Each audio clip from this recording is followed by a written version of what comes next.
Video like जरूर कर लीजिए और ऐसे वीडियो लगातार फ्री में पाने के लिए चैनल को तुरंत सब्सक्राइब कर लीजिए और बेल आइकन को जरूर टैप कर लीजिए ताकि आगे भी सारे वीडियो आपको मिलते रहे। यूट्यूब में फॉलो करते हैं तो प्लीज ये वाला फ्री टेलीग्राम चैनल जरूर ज्वाइन कर लीजिएगा। सारे नोटिफिकेशन सारे अपडेट यहीं पे आते हैं। ध्यान।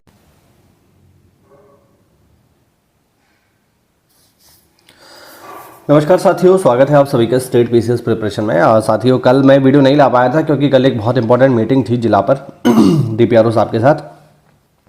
और जो लोग के घर में कोई सरकारी नौकरी पे उन्हें पता होगा कि जब सरकारी मीटिंग स्टार्ट होती है तो उसके शुरू होने का तो समय होता है, ख़त्म होने का समय नहीं होता। तो मैं काफ़ी लेट हो गया था, इस वजह से वीडियो नहीं ला पाया।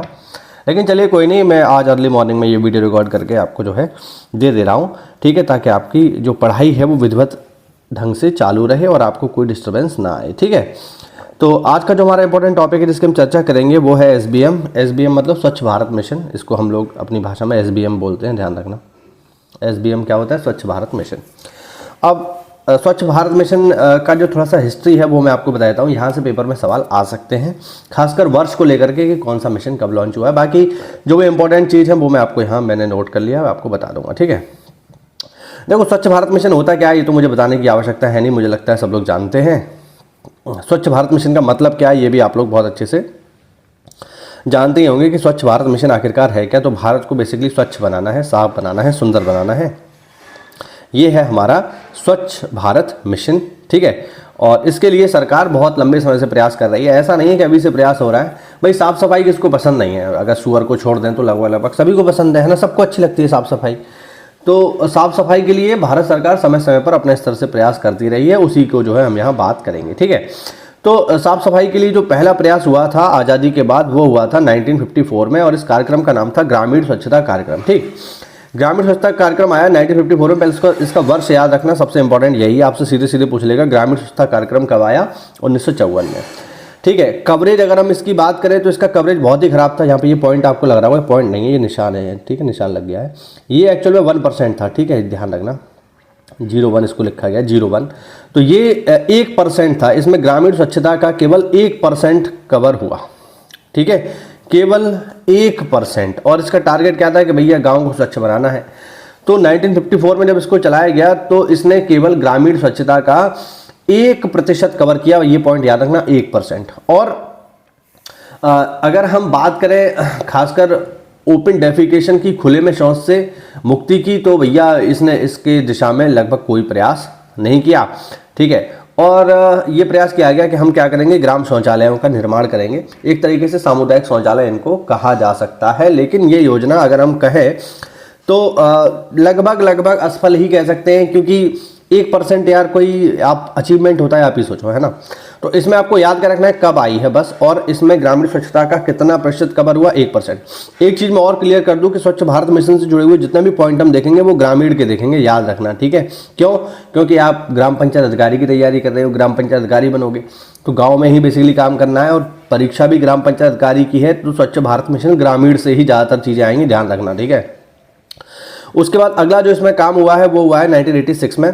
एक नई योजना आई। पहले क्या आया था? पहले आया था ग्रामीण स्वच्छता कार्यक्रम, और फिर इसको अपडेट करके लाया गया केंद्रीय ग्रामीण स्वच्छता कार्यक्रम। ये कब आया? ये आया 1986 में। ग्रामीण स्वच्छता कार्यक्रम 1954 और केंद्रीय ग्रामीण स्वच्छता कार्यक्रम 1986, ठीक है। इसमें क्या किया गया? इसमें स्वच्छता के साथ ग्रामीण जीवन स्तर में भी सुधार किया गया, क्योंकि जो अधिकारी थे उनको एहसास हुआ कि केवल शौचालय बना देने से काम नहीं चलेगा। लोगों का जो जीवन स्तर है, उनकी जो आदतें हैं, जो हैबिट्स हैं, उनमें हमें बदलाव लाना पड़ेगा। इसलिए पहली बार ग्रामीण जीवन स्तर में सुधार की बात की गई। और इसमें एक पॉइंट ये जोड़ा गया कि हमें महिला निजता का सम्मान करना है, क्योंकि जब आप महिला, अब देखिए, जब खुले में शौच होती है तो उसमें देखिए पुरुष तो खैर पुरुष हैं यार, पुरुष को तो खैर क्या ही कहा जाए, वो तो खड़े होकर भी सूसू कर लेते हैं, है ना। तो पुरुषों में तो खैर शर्म ईश्वर ने इतना बनाई नहीं है। लेकिन आप एक महिला के दृष्टिकोण से सोचिए, कोई महिला है ना। अब शौच कोई ऐसी चीज़ थोड़ी है जो यार टाइम से है, वो तो कभी भी आ सकती है। अब दोपहर में किसी महिला को अगर शौच आ गई तो वो कहाँ जाएगी फिर, है ना। खुले में शौच का जो है उस समय चलन था, खेतों में लोग काम कर रहे होते हैं, लोग खेतों में ही जाते थे, तो बड़ा ही स्थिति खराब थी। इस वजह से इसको इस पूरे ये जो आंदोलन था इसको इसके साथ जोड़ा गया कि हम जो है महिला निजता का सम्मान कर रहे हैं। इसके लिए आप क्या करो, आप घर में शौचालय बनाओ, ठीक है। आप घर में शौचालय बनाओगे तो महिलाओं की जो निजता है, जो उनकी प्राइवेसी है, वो बनी रहेगी और उन्हें खुले में शौच नहीं जाना पड़ेगा। तो इस तरीके के पॉइंट इसमें जोड़े गए केंद्रीय ग्रामीण स्वच्छता कार्यक्रम में 1986 में, लेकिन इसका भी कोई खास इम्पैक्ट नहीं हुआ क्योंकि लोगों की आदतें खराब थीं। लोगों को खुले में जाने में ही मज़ा आता था। लोगों की सोच थी यार घर में शौचालय बना लेंगे तो वहीं घर में पूजा कर रहे हैं, वहीं पे हमारी तुलसी है, वहीं पे हमारा खाना बनना है और वहीं हम शौचालय बना लें, वहीं पर हम लैट्रिन जो है बना लें, है ना। तो लोगों की सोच बहुत ख़राब थी, इस वजह से ये जो है कार्यक्रम बहुत ज़्यादा असफल नहीं हुआ। बाद में जो है सरकार ने और जो है इसको अच्छा बनाने का प्रयास किया और 1999 में एक संपूर्ण स्वच्छता अभियान लेकर के आई सरकार। और इस संपूर्ण स्वच्छता अभियान में देखिए क्या था कि सरकार ने लोगों की मांग पर शौचालय बांटना शुरू किया। लोगों ने कहा कि सरकार ने कहा कि अगर लोग डिमांड करेंगे, अगर लोग हमसे मांगेंगे तो हम उनको शौचालय देंगे, ठीक है ना। और शौचालय किसको देंगे, तो बेसिकली जो बीपीएल परिवार है उनको प्राथमिकता देंगे। बीपीएल मतलब बिलो पॉवर्टी लाइन, जो गरीबी रेखा से नीचे रह रहे हैं, है ना, जो गरीबी रेखा से नीचे रह रहे हैं, अगर वो लोग शौचालय की डिमांड करते हैं तो फिर हम उनको शौचालय देंगे। प्राथमिकता बीपीएल परिवार को दी जाएगी, आवेदन कोई भी कर सकता था। और इसमें जो है पहली बार जागरूकता कार्यक्रम शुरू किया गया, लोगों को अवेयर करने के लिए प्रोग्राम शुरू किए गए कि भैया खुले में शौच मत करो, है ना, आपकी सेहत इसमें खराब होगी और दुनिया भर की चीज़ें लोगों को बताने का प्रयास किया गया कि आप जो है खुले में शौच मत करिए क्योंकि आपकी सेहत के लिए बहुत ज़्यादा हानिकारक है। लोगों को जागरूक करने का प्रयास किया गया लेकिन लोग तो लोग हैं, लेकिन भारत सरकार और राज्य सरकारें अपने स्तर से प्रयास करती रहीं।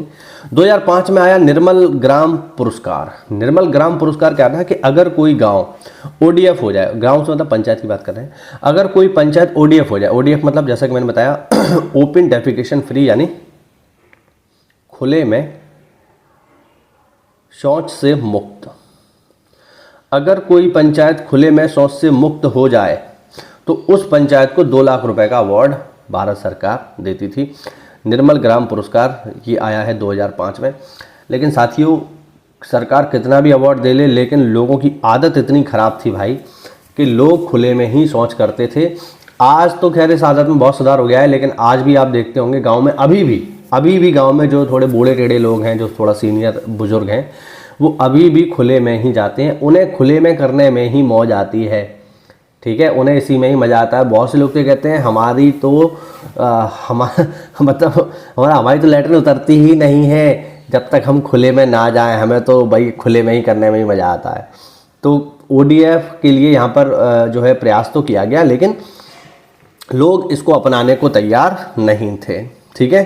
फिर सरकार और थोड़ा प्रयास करती है और लेकर के आती है निर्मल भारत अभियान। पहले था निर्मल ग्राम पुरस्कार 2005 और फिर 2012 में आया निर्मल भारत अभियान। इस अभियान के अंतर्गत सरकार ने कहा कि अगर आप शौचालय बनाते हो तो हम आपको 10,000 रुपया देंगे, ठीक है। तो निर्मल भारत अभियान के अंतर्गत 2012 में सरकार ने शौचालय निर्माण के लिए 10,000 रुपये देना प्रारंभ किए, ध्यान रखिएगा, ठीक है।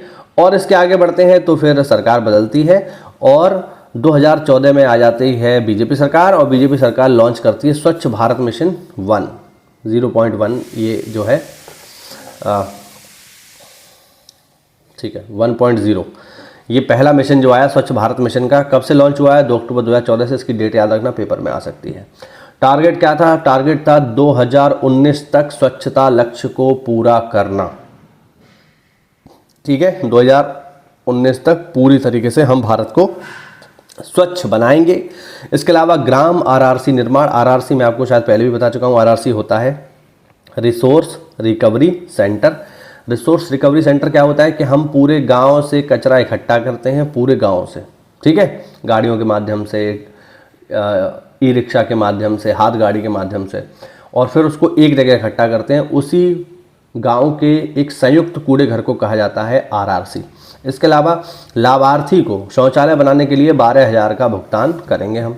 अब बहुत लोग यहाँ पर ये सवाल पूछ सकते हैं, और मैं भी जब फील्ड में जाता हूँ और जब हम लोगों को अवेयर करते हैं कि अगर आपके पास शौचालय नहीं है तो आप आवेदन कर दो, आपको 12,000 रुपये मिल जाएगा।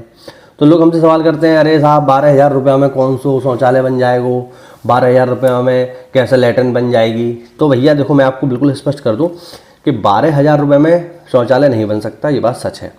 लेकिन आपको ये भी समझना पड़ेगा कि ये 12,000 जो रुपया है ये प्रोत्साहन राशि है, ठीक है, ये क्या है, प्रोत्साहन राशि। प्रोत्साहन राशि का मतलब है कि सरकार आपको कुछ दे ही रही है ना, कुछ ले थोड़ी रही है।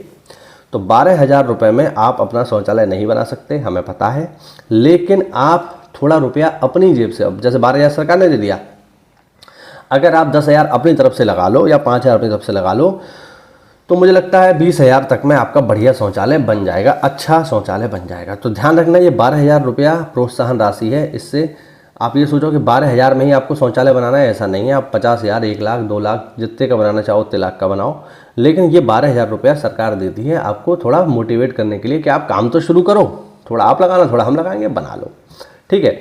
और लोगों को इसके लिए जो है हमने बहुत ज़्यादा प्रयास किया कि आप खुले में शौच ना जाओ, लोगों को बहुत समझाया, उसके बहुत सारी चीज़ें होती हैं, आगे वीडियो में मैं आपको बताऊंगा कि कैसे हमने लोगों को समझाया। हमने मतलब जो हमारे सीनियर से पहले उन्होंने, तो उनके प्रयासों से उन ग्राम पंचायत अधिकारियों, ग्राम विकास अधिकारियों, ठीक है, एडीओ साहब, बीडीओ साहब और पूरी ज़िले की टीम के माध्यम से जो है भारत 2019 में ODF हो गया, यानी ओपन डेफिकेशन फ्री हो गया, खुले में शौच से मुक्त हो गया भारत। और ये वाकई में एक बहुत अचीवमेंट है। मैं आपको सच बताऊं, अब आपको इतना लोग नहीं दिखते होंगे खुले में शौच करते हुए, देख अभी भी जाएंगे, ये बात मैं मानता हूं, लेकिन उतना नहीं। पहले तो आप देखते होंगे कि रोड के किनारे जो है जो ह्यूमन वेस्ट है वो बिल्कुल पड़ा हुआ रहता था सुबह के समय, रोड के किनारे, जो मेन रोड है उसी किनारे लोग जो है हक देते थे। यार अब यही शब्द इस्तेमाल करें, क्या करें। लेकिन पंचायती राज विभाग, ग्राम विकास विभाग और ज़िले के जो भी इम्पोर्टेंट डिपार्टमेंट थे, उन्होंने इतनी मेहनत करी इसको लेकर के कि आज स्थिति बदल चुकी है। मैं समझता हूँ लगभग अब जो है 100% तो खैर नहीं, लेकिन हाँ 90% तक अब लोगों के पास शौचालय हैं। और जिनके पास नहीं है उनको लोग ढूंढ के कहते हैं कि जाओ आवेदन करो। हम ही देख लेते हैं तो हम ही कहते हैं भाई आवेदन करिए, आपको पैसा मिलेगा। तो उसका प्रयास ये है कि भारत 2019 में ODF फ्री हो गया, ओपन डेफिकेशन फ्री हो गया, ठीक है। तो ये इसका जो है इतिहास है, ठीक है, जो हमने पढ़ा। अब हम सीधे बात करेंगे स्वच्छ भारत मिशन की, जो हमारा टॉपिक है, ठीक है। और जैसे कि मैंने बताया, केवल हम ग्रामीण पक्ष की बात करेंगे क्योंकि गांव का ही काम है। तो स्वच्छ भारत मिशन ग्रामीण की अगर हम इसका प्रथम चरण देखें, जो मैंने बताया 1.0, ये आया है 2014 से 2019 में, याद रखना। और इसका जो प्राइमरी टारगेट था वो था भैया लोगों को खुले में शौच से मुक्ति देना पूरे गांव को। क्योंकि आप ही सोचो यार, गांव में अगर हर जगह देखिए ह्यूमन वेस्ट बहुत ही हानिकारक होता है, ठीक है, उसमें इतनी सारी ज़्यादा बीमारियां होती हैं, लोगों को डायरिया हो सकता है, हैजा हो सकता है। तो ये बहुत ज़रूरी है। अब मक्खियाँ जो होती हैं, मक्खी क्या करती हैं, उस शौच पर बैठती हैं, वही मक्खी आपके खाने पे बैठ रही है, वही आपकी जो है हाथों पे, कपड़ों पे बैठ रही है, उससे दुनिया भर की बीमारियां होती है। तो पहला लक्ष्य था हमारा 2014 से 2019 तक खुले में शौच से मुक्ति। और इसलिए हमने 2014 से 2019 के बीच, हम यूपी की बात कर रहे हैं, यहाँ पर ध्यान रखना पूरे भारत की बात नहीं है ये, यूपी में हमने 2.18 करोड़ शौचालय का निर्माण किया। यहाँ मैं जितना भी आपको डेटा दूंगा ये यूपी के संदर्भ में दूंगा, ठीक है, क्योंकि पेपर भी आपका यूपी का ही है, ठीक है। और इस दौरान हमने बहुत ही कुछ कमांडेबल काम करे, जैसे स्वच्छ सर्वेक्षण ग्रामीण सिटीजन फीडबैक श्रेणी में हमने राष्ट्रीय स्तर पर पहला स्थान प्राप्त किया। यूपी के सारे डेटा हैं ये, ठीक है। राष्ट्रीय स्तर पर स्वच्छता कार्यक्रम हेतु आयोजित हुए स्कॉच अवार्ड प्रतियोगिता में रजत पदक हमने, यानी 2nd रैंक हासिल किया था यूपी ने। नेशनल रूरल सैनिटेशन सर्वे में उत्कृष्ट प्रदर्शन के आधार पर राज्य को 737 करोड़ रुपए का अतिरिक्त आवंटन प्राप्त हुआ, क्योंकि हमने स्वच्छता में बढ़िया काम किया था। ये पहले चरण का मैं आपको डेटा दे रहा हूँ। वित्तीय वर्ष 2018-19 और 19-20 में स्वच्छता सर्वेक्षण ग्रामीण सिटीजन फीडबैक श्रेणी में राष्ट्रीय स्तर पर हमने, यानी 18-19 में और 19-20 में लगातार 2 साल जो है हमने पहला स्थान प्राप्त किया था ग्रामीण सिटीजन फीडबैक श्रेणी में। ये हमारा जो है, ये हमारी उपलब्धि है यूपी की, और इसमें हमारा और हमारे डिपार्टमेंट का, और चूँकि आप भी हमारे डिपार्टमेंट में आ जाओगे तो हम सभी का इसमें संयुक्त योगदान रहा, आगे भी रहेगा। वित्तीय वर्ष 2017-18 और 19-20 तक अनवरत स्वच्छ शौचालय निर्माण में राष्ट्रीय स्तर पर हमने पहला स्थान प्राप्त किया। वित्तीय वर्ष अगर हम 20-21 की बात करें तो गरीब कल्याण योजना अंतर्गत सामुदायिक स्वच्छता श्रेणी में राष्ट्रीय स्तर पर हमने पहला स्थान प्राप्त किया। स्वच्छ सुंदर सामुदायिक शौचालय में राष्ट्रीय स्तर पर 2य श्रेणी। आगे मैं आपको बताऊंगा ये सामुदायिक शौचालय क्या होता है, ठीक है, आप टेंशन मत लो, सारे पॉइंट क्लियर करेंगे। गंदगी मुक्त भारत में हमने पहला स्थान प्राप्त किया। गरीब कल्याण योजना अंतर्गत प्रदेश के जनपद प्रयागराज, हरदोई, फतेहपुर को निर्धारित अवधि में सर्वाधिक सामुदायिक शौचालय निर्माण हेतु राष्ट्रीय पुरस्कार प्राप्त हुआ। और इसमें जो है हमारे जो जनप्रतिनिधि जी होते हैं, जैसे प्रधान जी हो गए, विधायक जी हो गए, ब्लॉक जो ब्लॉक प्रमुख होते हैं, इनका भी अतुलनीय योगदान रहा। ये आप एक बार इसको पढ़ लेना। ठीक है, तो हमने काफ़ी जो है इसमें बढ़िया काम किया। अब इसका देखिए असर क्या हुआ वो मैं आपको बताता हूँ। इसका असर क्या हुआ देखो, जब SBM 2014 में शुरू हुआ, SBM मतलब स्वच्छ भारत मिशन वही है, SBM 2014 में जब शुरू हुआ तो 2019 तक यानी 5 सालों में डायरिया से होने वाली मौतों में 3 लाख की कमी आ गई, क्योंकि लोग अब खुले में शौच नहीं जाते थे, अपने घर में कर रहे हैं। तो जो ह्यूमन फीकल है, जो वेस्ट है, वो सुरक्षित है और उससे बीमारियां नहीं फैल रही हैं। तो डायरिया से होने वाली मौतों में 3 लाख की कमी आ गई। साल मतलब 5 साल में 3 लाख लोग जो मर जाते थे वो बच गए। तो अब सोचो कितना अच्छा काम है ये। ठीक है, और इसको देखो, एक डेटा और देख लो आप।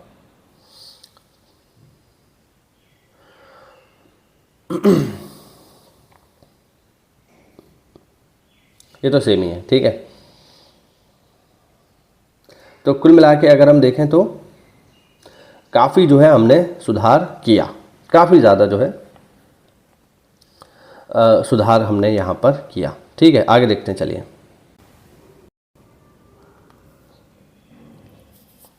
एक डेटा और है, इसको भी देख लो। ये डेटा है, हाँ इसको भी देख लो। अच्छा, ये डेटा है, जो क्षेत्र ODF हो गए, जो क्षेत्र खुले में शौच से मुक्त हो गए, वहाँ पर स्टंटिंग का मतलब होता है कुपोषण। ठीक है, तो कुपोषण के मामलों में वहाँ पर 15% की कमी आ गई। यानी अब बीमारियाँ कम फैल रही हैं तो लोगों का स्वास्थ्य अच्छा हो रहा है, बच्चे कुपोषित नहीं हो रहे हैं, है ना। तो ये कमी आ गई। ह्यूमन वेस्टिंग के मामले में जो है 37% की यहाँ पर कमी आई है। तो काफ़ी जो है बढ़िया हमने यहाँ पर काम किया है। अब इसका जो द्वितीय चरण चल रहा है 2021 से 24-25 यानी अभी, तो इसमें हमारे उद्देश्य क्या है, स्वच्छ भारत मिशन ग्रामीण का जो 2.0 जो सेकंड चरण है उसमें हमारे उद्देश्य क्या है वो देखेंगे। देखिए, पहले चरण में हमने ODF कर लिया। ODF मतलब ओपन डेफिकेशन फ्री हम हो गए, खुले में शौच से हमने मुक्ति हासिल कर ली। तो अब जो है हमारा यहाँ पर मेन जो मुद्दा है वो है ODF प्लस अपने आप को बनाना। ODF प्लस क्या होता है? ODF प्लस होता है कि ODF के स्टेटस को मेंटेन रखना।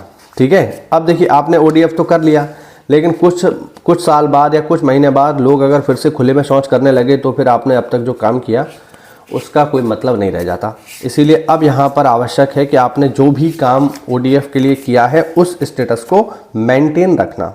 बात समझ रहे हैं ना। तो स्वच्छ भारत मिशन 2.0 जो है इसकी अवधि क्या है, 20 से 25, ध्यान रखना। और इसका लक्ष्य क्या है, ODF प्लस बनाना।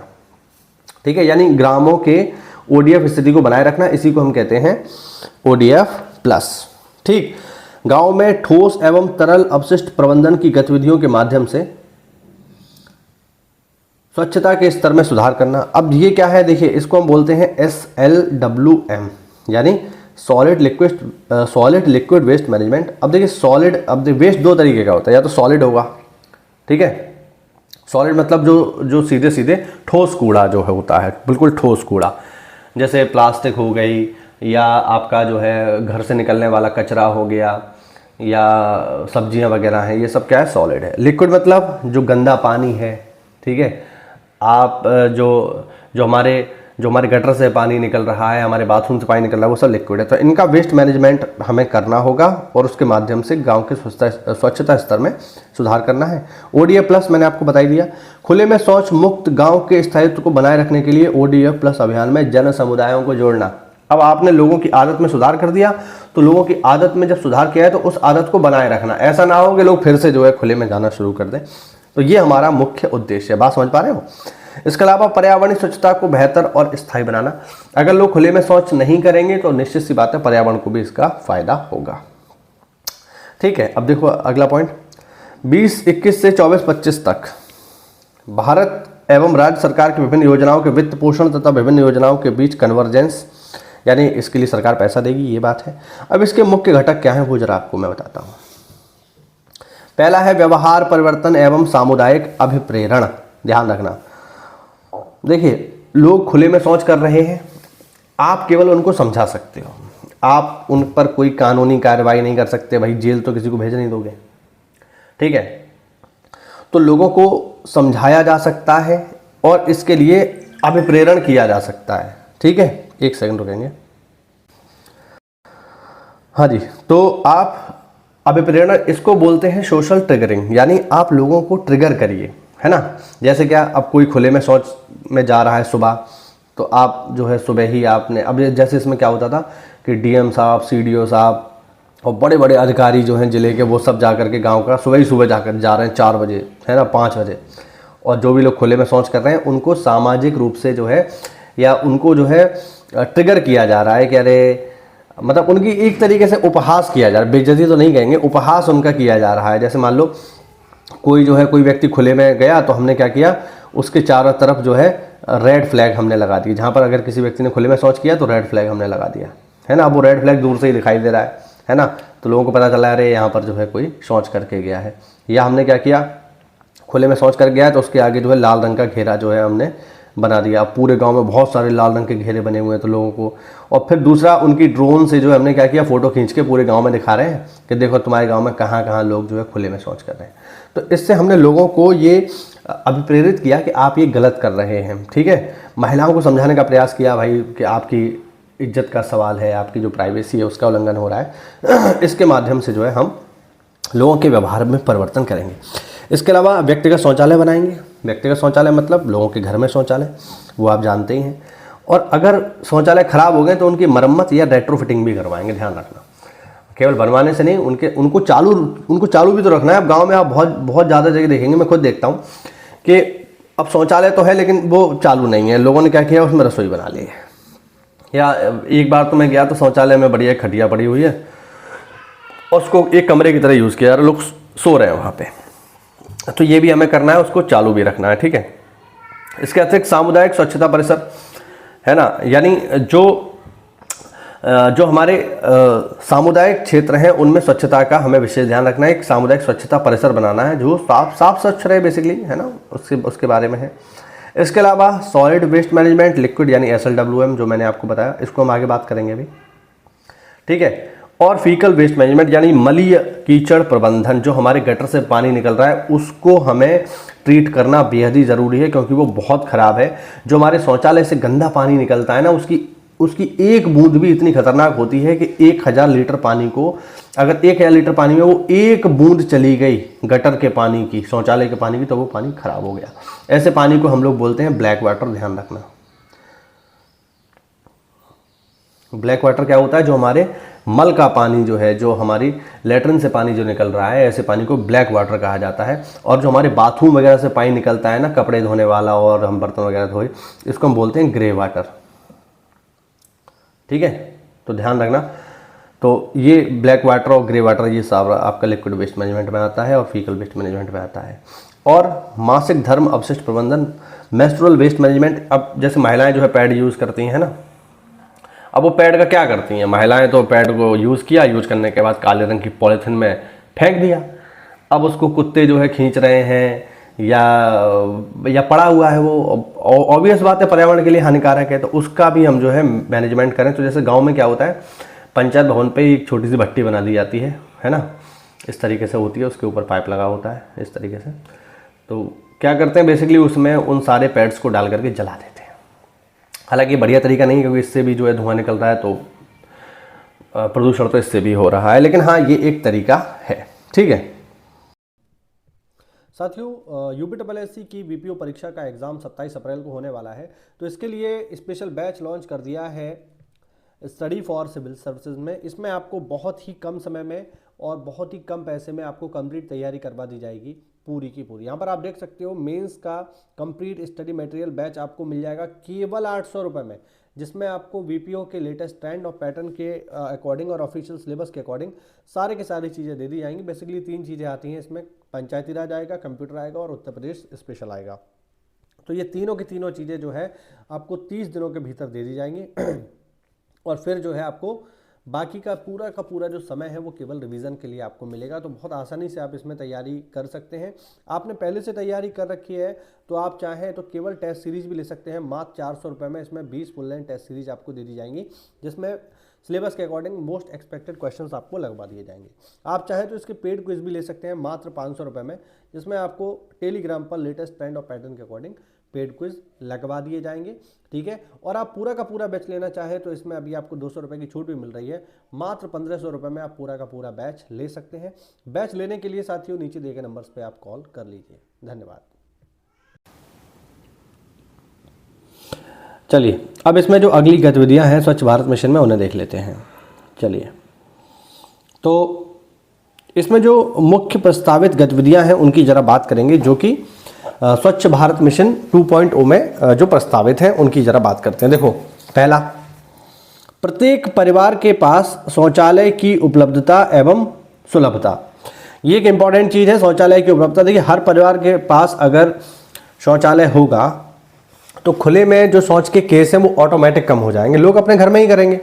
तो उपलब्धता होना बहुत ज़रूरी है। और दूसरा, उन्हें वो सुलभ करवाए जाएँ, ठीक है।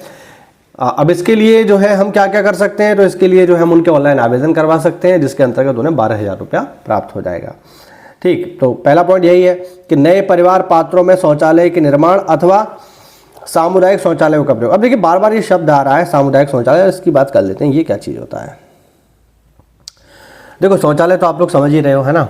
सामुदायिक शौचालय क्या है, जरा इसकी व्याख्या कर देता हूँ। देखो, बहुत बार क्या होता है कि जैसे मान लो गाँव में, जैसे मान लीजिए कोई बारात आई, ठीक है, गांव में कोई बारात आई, या गांव में जो है सिनेमा दिखाने वाले लोग आए जो अपना टेंट लगा करके सिनेमा दिखाते हैं।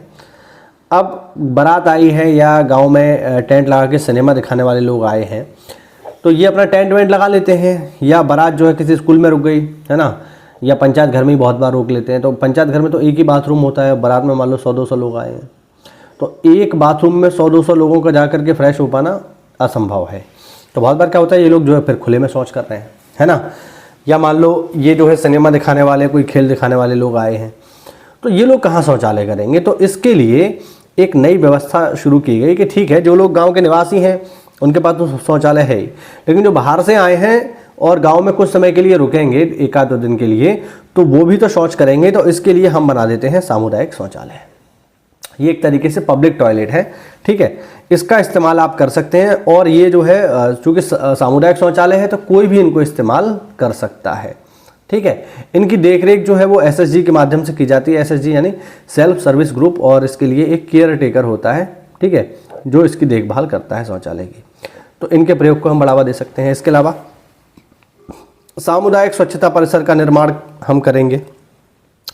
इसके अलावा अक्रियाशील व्यक्तिगत शौचालय को क्रियाशील शौचालय में परिवर्तित करेंगे। जैसा कि मैंने आपको अभी थोड़ी देर पहले बताया कि लोग क्या करते हैं, शौचालय तो बना लेते हैं लेकिन बाद में फिर खटिया डाल के लेटे हैं उसमें, है ना, उसे कमरे की तरह यूज़ कर रहे हैं। तो ऐसा नहीं है, उनको जो है हम क्रियाशील बनाएं। या शौचालय बना लिया लेकिन वो जो है चौक हो गया, तो उसको भी हमें देखना होगा।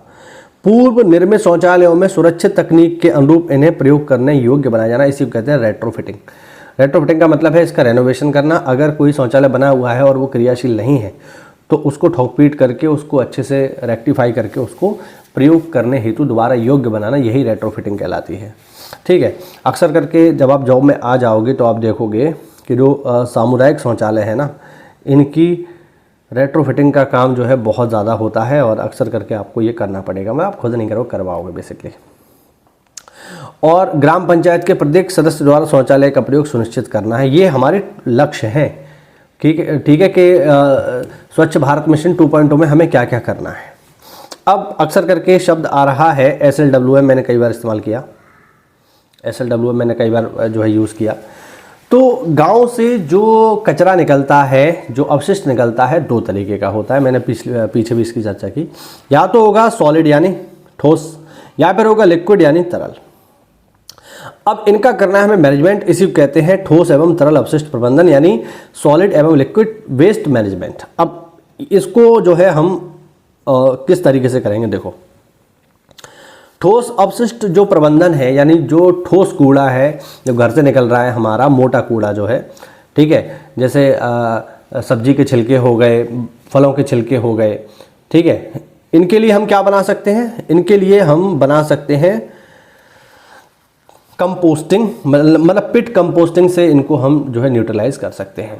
पिट कंपोस्टिंग का मतलब है कि पिट माने एक बड़ा सा गड्ढा बनाया और उस गड्ढे में जो भी बायोडिग्रेडेबल सामग्री है जो आपके घर से निकल रही है, बायोडिग्रेडेबल सामग्री आप लोग जानते होंगे, इसका मतलब है कि ऐसी सामग्री जो सड़ गल के ख़त्म हो जाएगी, उसको एक गड्ढे में हम लोग इकट्ठा करते रहे। कुछ समय बाद क्या होगा, जब उसमें हवा लगेगी, सड़न होगी, तो फिर ये खाद के रूप में परिवर्तित हो जाएगी, ठीक है। तो इसको हम कंपोस्टिंग, चाहे पिट कंपोस्ट से या बिन कंपोस्ट से जो है इसको हम यूज़ कर सकते हैं। नाडेप एक विधि होती है, नाडेप विधि से भी जो है बनाया जाता है आपका खाद। अगर आप लोग कमेंट करेंगे तो मैं नाडेप विधि को स्पेशली डेवलप, जो मतलब किस तरीके से काम करती है, ये मैं आपको बता दूंगा, है ना। यहाँ पर मुझे लगता है कि नाडेप इतना ज़रूरी है, लेकिन अगर आप लोग कमेंट करोगे तो मैं नाडेप से किस तरीके से खाद बनाई जाती है आपको बता दूंगा, है ना। हीप कंपोस्टिंग, ये सब जो है, ये आपका विंडो, ये विंडो गलत लिखा है, विंडो कंपोस्टिंग या एयर कंपोस्टिंग भी इसे कहते हैं, ठीक है। या वर्मी कंपोस्ट तो आप लोगों ने खूब सुना होगा, केंचुआ वाला, और बायोगैस इत्यादि से जो है हम ठोस कचरे का प्रबंधन कर सकते हैं। आपको बस इनके नाम याद रखना है। ये देखो, और आसान भाषा में आपको बता दूं, ये सारी की सारी जो तकनीक है ना, ये सब खाद बनाने की है, सीधी बात है, ठीक है। अब ये अलग अलग विधियां हैं, कहीं पे एयर से बन रही है, ठीक है, कहीं पे जो है भूसे का ढेर ऊपर से डाल के, पुआल डाल करके बन रही है, ठीक है, कहीं पे गड्ढा बना के बन रही है, कहीं पे केंचुआ से बन रही है। तो ये सब खाद बनाने के तरीके हैं अलग अलग, और इन सबसे हो क्या रहा है, इन सबसे ठोस कचरे का प्रबंधन हो रहा है, ठीक है। दूसरा, अगर हम बात करें तरल अपशिष्ट प्रबंधन की, जो घर से पानी के रूप में जो कचरा बाहर आ रहा है, चाहे गंदा पानी हो, बाथरूम का पानी हो या गटर का पानी हो, तो उनके लिए हम क्या कर सकते हैं, सोखता गड्ढा बना सकते हैं, ठीक है। अब जैसे मान लीजिए कोई नल है, ठीक है, जैसे आपने सरकारी नल देखे होंगे, अब कोई सरकारी नल है साहब, ठीक, अब सरकारी नल जो है यूज़ हो रहा है दनादन, ठीक है। अब इससे पानी आ रहा है। पहला तरीका तो ये हो सकता है कि आप जो है सरकारी नल को सरकारी नल की तरह ही इस्तेमाल करो, और जो भी पानी आ रहा है सब नाली में बहा दो, आप लोग ऐसे ही करते हैं। दूसरा तरीका ये हो सकता है कि हम ऐसा करें कि इससे जो पानी आ रहा है, इसी के पास क्या करें, एक थोड़ी दूरी पर गड्ढा बना दें, ठीक है, थोड़ी दूरी पर, कम से कम 2 या 3 मीटर की दूरी पर एक गड्ढा बना दें। ये गड्ढा क्या होगा, सोखता गड्ढा होगा, इसमें जो है यहाँ पत्थर वत्थर पड़े होंगे। अब यहाँ से जो भी पानी इस नल के माध्यम से यहाँ जाएगा, वो सब इस सोखता गड्ढा में इकट्ठा होता रहेगा। सोखता गड्ढा 2-3 काम करता है। पहले तो पानी जो है आपका इस सोखते गड्ढे में जो पत्थर वगैरह पड़े होते हैं, ठीक है, या जो भी गंदगी होती है, सब इसमें ऊपर ही जमा हो जाती है, तो अंदर कुछ नहीं आता। दूसरा, चूँकि पानी अब ज़मीन में ही जा रहा है फिल्टर होके, तो आपका वाटर लेवल भी ठीक ठाक रहता है। लेकिन हाँ, इसको थोड़ा दूरी पे बनाना चाहिए, वरना ये अगर आप बिल्कुल पास बना दोगे तो ये फिर जो पीने का पानी है इसी को ख़राब कर देगा। तो दूरी पर थोड़ा बनाया जाता है, बात समझ रहे हो ना। ऐसे ही लीच पिट का कॉन्सेप्ट है, ऐसे ही आपका किचन गार्डन है। किचन गार्डन मतलब अपने घर में ही जो है हम कुछ ऐसा गार्डन डेवलप कर लें जिससे हमारे घर में उगने वाली जो सब्जियां हैं उन्हें हम घर में ही उगा सकें। आपने खूब सुना होगा ये, है ना। तो ये सब जो है पानी को, गंदे पानी को ट्रीट करने के तरीके हैं। आप इनके नाम जरूर याद रखना, पेपर में सीधे आ सकता है। सोखता गड्ढा, लीच पिट, किचन गार्डन, ये किससे जुड़े हुए हैं, तो तरल अपशिष्ट से जुड़े हुए हैं। अब ये तो पानी हो गया और घर में सड़ने वाली चीज़ें होंगी, लेकिन घर में सबसे ज़्यादा क्या निकलता है, प्लास्टिक। तो प्लास्टिक प्रबंधन की अगर हम बात करें तो इसके लिए पहला तो भैया ये है कि इस पर प्रतिबंध लगाया जाए, क्योंकि इसका कोई ट्रीटमेंट डायरेक्टली तो नहीं है। हाँ, आप इनडायरेक्टली यूज़ कर सकते हो। आप ये सोचो इससे खाद वाद बना लो, बनेगी नहीं। आप ये सोचो ज़मीन में दबा दो तो हज़ारों सालों तक दबी रहेगी, ज़मीन को ख़राब करेगी। तो इसके लिए फिर हम क्या कर सकते हैं, पहले तो प्रतिबंध लगा सकते हैं अपने स्तर से, लेकिन ये इतना आसान काम नहीं है। तो फिर हम इनका संग्रहण करें, ठीक है, और इनको रिसाइकिल कर दें। और रिसाइकिल अभी जैसे क्या चल रहा है मैं आपको बताऊं, अभी जो है अभी की स्थिति में जहाँ तक मुझे याद आ रहा है 7 से लेकर 14 मार्च तक अभी पूरे उत्तर प्रदेश में जितनी भी ग्राम पंचायत हैं उन सब में जो है प्लास्टिक, नो प्लास्टिक अभियान ऐसे करके चल रहा है। तो सभी पंचायत में, अभी हमारे पास भी आदेश आया ये कि सभी पंचायतों में प्रतिदिन जो है प्लास्टिक कूड़ा इकट्ठा किया जाएगा। उस कूड़े को इकट्ठा करके जो आपके ब्लॉक की सबसे बड़ी पंचायत होगी वहाँ भेजा जाएगा। वहाँ से वो कहाँ जाएगा, ब्लॉक पर जाएगा, और ब्लॉक से फिर ज़िले पे ऐसे सेंटर पे जाएगा जहाँ पर उस प्लास्टिक के छोटे छोटे टुकड़े करे जाएंगे और उन छोटे छोटे टुकड़ों में हमारे ज़िले में जो सड़कें बन रही हैं उनमें भर दिया जाएगा, है ना। तो उसको हमने यूज़ कर लिया, तो सड़क बनाने में इसका इस्तेमाल हम लोग कर सकते हैं, बाकी इसका और कोई तरीका नहीं है। इसके अलावा गोवर्धन जो है गतिविधियाँ कर सकते हैं। गोवर्धन स्कीम भी चल रही है, आप लोगों ने सुना होगा, जहाँ तक मुझे याद आ रहा है शायद झारखंड या छत्तीसगढ़ में चल रही है, आप लोग कंफर्म कर लेना एक बार, जिसमें पैसा मिलता है गोबर के बदले में। अच्छा, गोबर के बदले में सरकार क्यों पैसा दे रही है? क्योंकि सरकार आपसे गोबर लेगी, पैसा देगी, है ना, और उस गोबर से क्या करेगी? खाद बनाएगी, खाद को बेचेगी, तो सरकार आगे रुपए कमाएगी। हालांकि लोग अपना गोबर आसानी से देते नहीं है, ये भी मैं आपको बता दूँ। गाँव की, अगर आप गाँव में हैं तो आपको पता होगा कि लोग आसानी से गाँव में कोई भी अपना गोबर नहीं देता है, क्योंकि गाँव के लोग खुद उसका इस्तेमाल कर लेते हैं, ठीक है। इसके अलावा मलीय कचरा प्रबंधन, जो गटर का पानी है, अब गटर का पानी जो है एक अलग तरीके से काम कर रहा है। ऊपर जो हमने अभी देखा था ये वाला सोखता गड्ढा, ये ग्रे वाटर के लिए है, सॉरी हाँ ग्रे वाटर, ये आपका ग्रे वाटर के लिए है, जो इतना ज़्यादा गंदा नहीं है, बात समझ रहे हैं। अब नल पे आप कपड़े धो रहे हो तो वो पानी गंदा तो है, लेकिन इतना गंदा नहीं है, तो उसको आप सीधे ज़मीन में डाल दो, कोई बात नहीं, काम हो जाएगा। लेकिन जब बात आती है मलीय कचरे की, तो जो गटर का पानी है वो अलग तरीके से भैया, तो उसको हम क्या बोलते हैं? Black water. याद है आपको, मैंने बताया था, इसको बोलते हैं ब्लैक वाटर। तो ये है काले पानी का प्रबंधन। तो इसके लिए जो है हम सेप्टिक टैंक बना करके इसका जो है इसको ट्रीट कर सकते हैं, जिससे ये गंदा पानी डायरेक्ट नाली में ना जाए, क्योंकि अगर ये नाली में जाएगा तो बहुत सारे पानी को ख़राब कर देगा, बात समझ रहे हैं। और फिर आता है मासिक धर्म अपशिष्ट प्रबंधन। अब गांव है, गांव में महिलाएं हैं, महिलाओं को मासिक धर्म होता है, मेंस्ट्रुएशन साइकिल इसे बोलते हैं, बेसिकली आसान भाषा में पीरियड्स बोलते हैं इसको, आप लोगों ने सबने सुना होगा। अब पीरियड्स में महिलाएं क्या यूज़ कर रही हैं? पैड यूज़ कर रही हैं। अब जैसे कि मैंने भी बताया कि पैड फेंक देती हैं महिलाएं, तो उसको फेंकना नहीं है, उसको आप जो है डाल दो कहाँ पर, उसको आप जो है एक भट्टी बनी होती है, इसका नाम ये लिखा है ये है इंसिनरेटर। तो इसमें क्या होता है? बेसिकली एक भट्टी होती है, ठीक है, उस भट्टी में या बॉक्स बना, इस बॉक्स में डाल दो, ऊपर जो है आपका पाइप लगा होता है, तो आग लगा दोगे, धुआं बन के निकल जाएगा। तो ये जो है सारा का सारा चीज़ है। अब इसमें पैसे की बात कर लें, क्योंकि सारे काम करने के लिए क्या चाहिए भैया? पैसा। योजना बनाने में कुछ नहीं है, योजना धनाधन बनाते हैं, लेकिन ज़मीन पर उतारने के लिए पैसा चाहिए, तो उसके लिए सरकार यहाँ पर पैसा देती है। देखो, ठोस एवं तरल अपशिष्ट प्रबंधन के लिए SLWM के लिए सरकार किस तरीके से पैसा देती है। देखो, 5000 तक की अगर किसी गांव में आबादी है, सही है, तो उसे SLWM के अंतर्गत ठोस अपशिष्ट प्रबंधन के लिए 60 रुपया प्रति व्यक्ति मिलेगा, सही है। और ग्रे वाटर के लिए उसे 280 रुपया प्रति व्यक्ति तक प्राप्त होगा, सही है। ग्रे वाटर के लिए, जो आपका बाथरूम वगैरह का पानी है, उसको ट्रीट करने के लिए 280 रुपये प्रति व्यक्ति, और जो वैसा कचरा है खाद वगैरह बनाने के लिए 60 रुपये प्रति व्यक्ति के हिसाब से मिलेगा। अगर आबादी ज़्यादा है तो 5000 से अधिक आबादी है तो ठोस कचरे के लिए 45 रुपये प्रति व्यक्ति मिलता है, और ग्रे वाटर के लिए 650 रुपये प्रति व्यक्ति मिलता है। ध्यान रखना, ये पंचायत को मिलता है कि साहब आप ये पैसा ले लो और इस कूड़े का निस्तारण आप अपने स्तर से करो।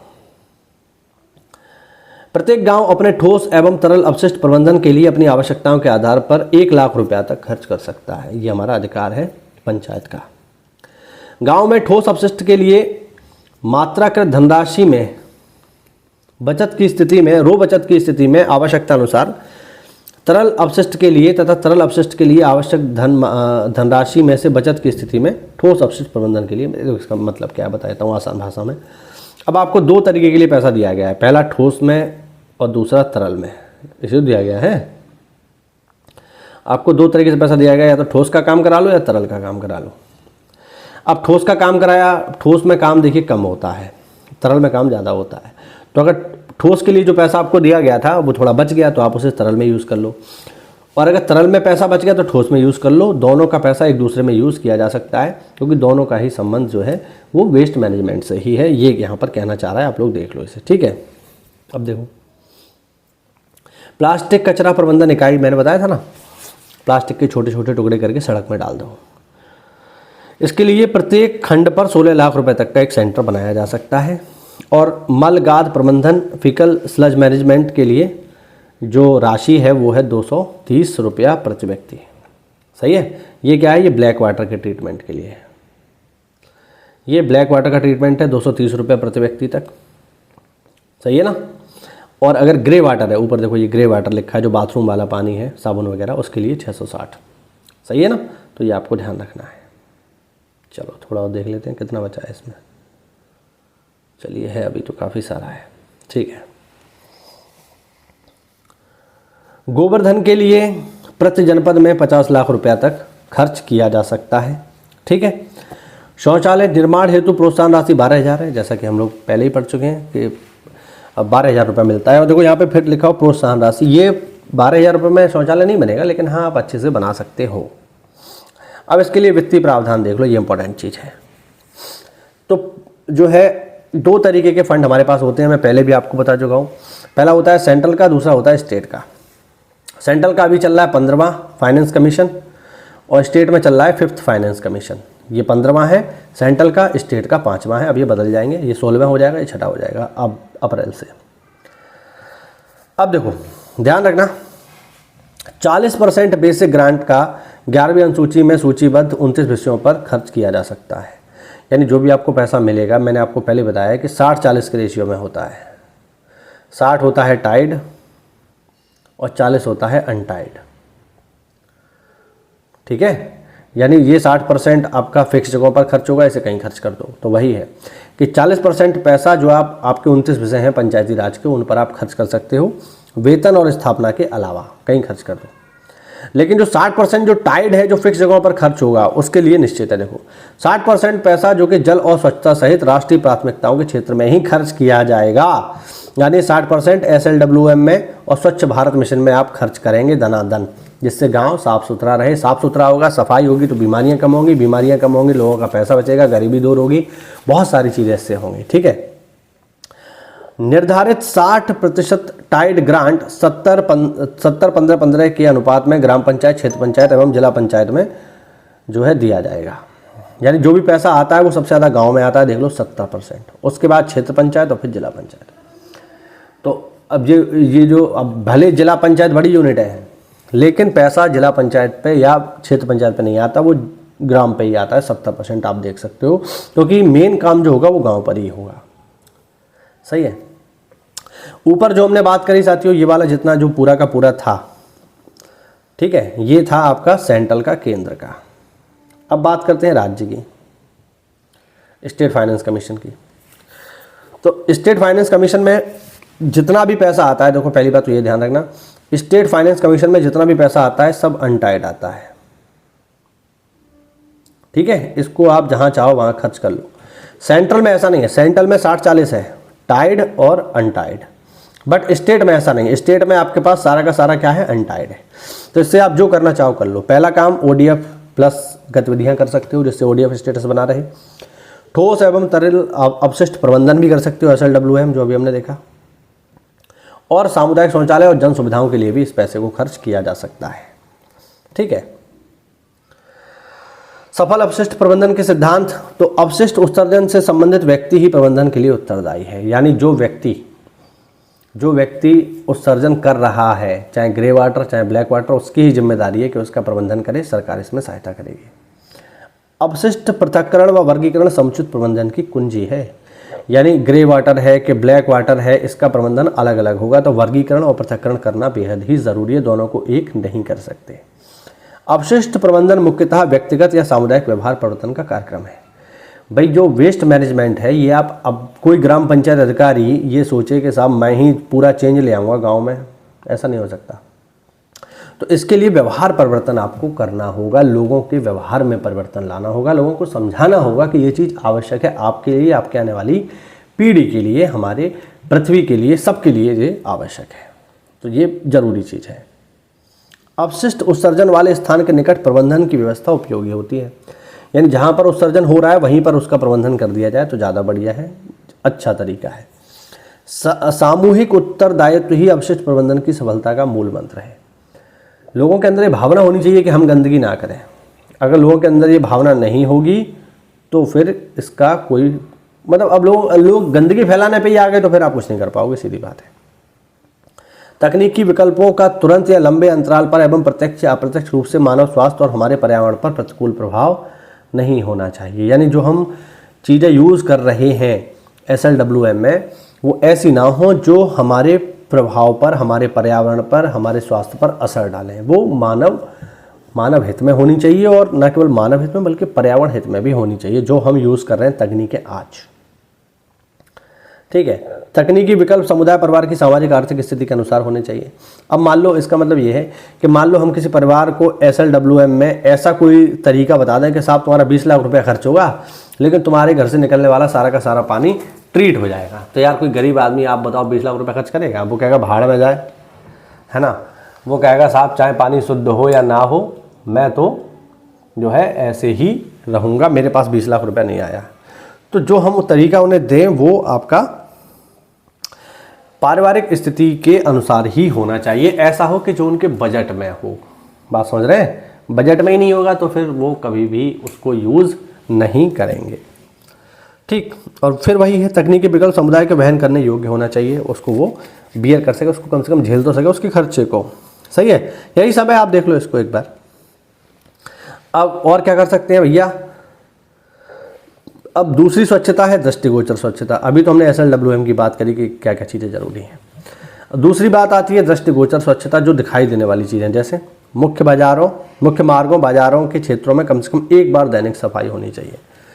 ये ज़रूरी है। क्यों? जब भी आपके गांव में कोई अधिकारी आएंगे, चाहे DPRO साहब आएँ, BDO साहब आएँ, या CDO साहब आएँ, या DM साहब आएँ, कोई विधायक आ गया, सांसद आ गया, तो उनको ये चीज़, अब वो SLWM में शायद इतना ना देखें, लेकिन जो बेसिक चीज़ है भैया वो तो देखेंगे। तो इनकी दैनिक सफाई होनी चाहिए।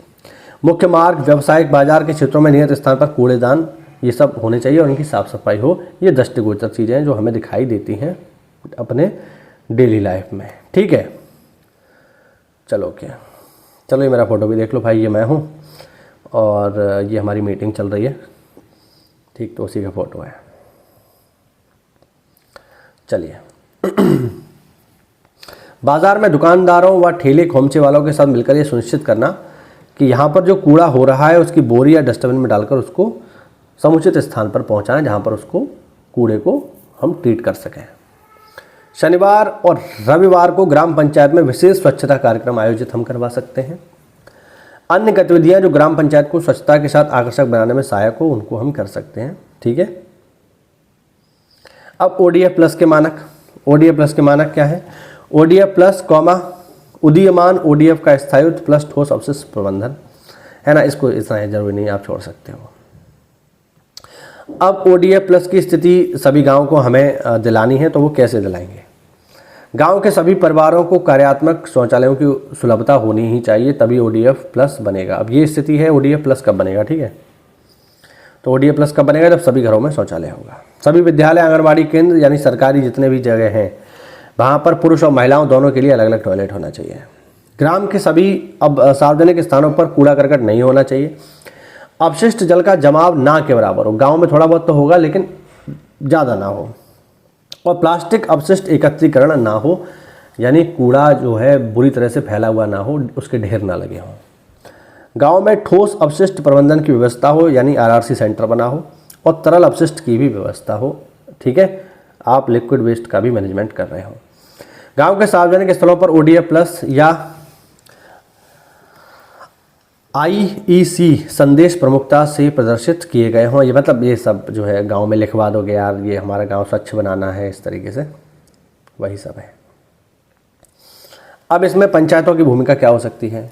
तो गांव में स्वच्छता प्लान तैयार करना, गांव एवं ग्राम पंचायत का ODF दर्जा बनाए रखना तथा ग्राम स्तरीय कार्यकर्ताओं को सहयोग करना, स्वच्छाग्रहियों के माध्यम से शौचालयों की सुरक्षा तथा स्वच्छता के लिए जागरूकता उत्पन्न करना और तकनीकी सहायता प्रदान करना, जहां आवश्यक हो रेट्रोफिटिंग व नवीनीकरण के लिए व्यवहारिक सहायता प्रदान करना, समुदाय में सभी लोगों, पुरुष, महिलाओं, बच्चों के लिए शौचालयों का सदैव इस्तेमाल किए जाने के संबंध में जागरूकता बनाना, क्योंकि हमें उन्हें रोकना भी तो है। अगर हम उन्हें रोकेंगे नहीं तो फिर वो आज अगर शौचालय में जा रहे हैं तो हो सकता है फिर जो है अगर शौचालय ख़राब हो जाए मान लो, तो फिर वो हो सकता है कि वो खुले में जाना शुरू कर दें। तो ये भी जरूरी चीज़ है कि रेट्रोफिटिंग होती रहे और वो इस्तेमाल उसे करते रहें। शौचालय के नियमित रखरखाव और कार्यात्मक बनाने के लिए सदस्यों के साथ नियमित रूप से चर्चा करना, जिससे वो उस चर्चा में शामिल हों और साफ सफाई पर ध्यान दें। निगरानी समितियों की गतिशीलता और लास्ट पॉइंट, ठोस एवं तरल कचरा प्रबंधन की गतिविधियों को लागू करना तथा व्यक्तिगत घरेलू स्तर के प्रबंधन के लिए परिवारों तथा समुदायों की यथा आवश्यक सहायता करना। तो ये हुआ हमारा पूरा का पूरा टॉपिक, पूरा हमने कवर किया। थोड़ा लंबा वीडियो था बट कोई बात नहीं, ये हमारा पूरा का पूरा टॉपिक कवर हुआ, जो था आपका SBM यानी स्वच्छ भारत मिशन 2.0 विशेषकर, और SBM फर्स्ट भी हमने यहाँ पर देखा।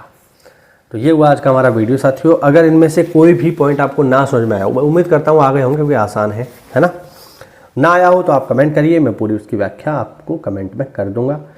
बाकी आप हमारे अगर इस PDF के पेड ग्रुप प्रोग्राम से जुड़ना चाहते हैं तो फिर आप हमारे पेड ग्रुप प्रोग्राम से भी जुड़ सकते हैं। मात्र 800 रुपये में पूरा का पूरा बैच आपको मिल जाएगा।